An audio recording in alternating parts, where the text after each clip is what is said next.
Hello and welcome to your menopause channel. Osteoporosis, weak bones. What causes weakness of bones? Bones are supposed to be strong, aren't they?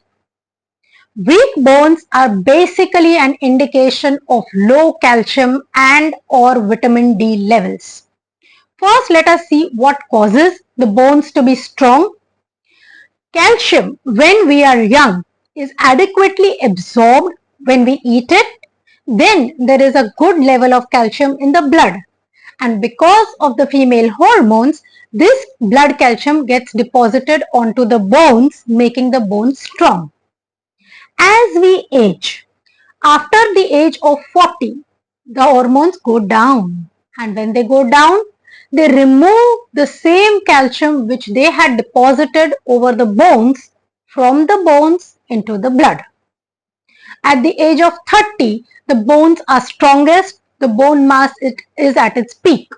But from 40 onwards till 60 and 70, there is a constant weakening of the bone. So what do you do to prevent this? Maintain adequate levels of calcium inside the blood so that your hormones don't have to remove this calcium from the bones. How do you do this? Ensure adequate calcium intake. What can you do to ensure adequate calcium intake? Have plenty of milk and milk products, butter, cheese, paneer, yogurt. Have plenty of nuts and seeds. Have green leafy vegetables. And most importantly, if you are a non-vegetarian, you can have plenty of lean meat and fish.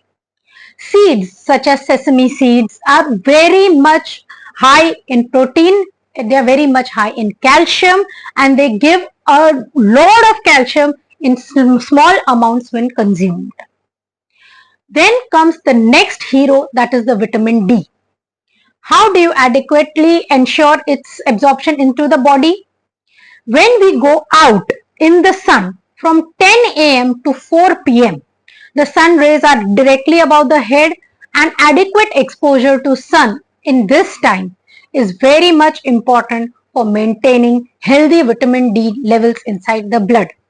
So both the heroes, calcium and vitamin D, are going to ensure that you don't fall and get fractured often. In addition to this, doing mild to moderate exercise at least 30 to 45 minutes on a daily basis, that also makes the muscles and finally the bones stronger. So have a happy and a healthy life. Thank you.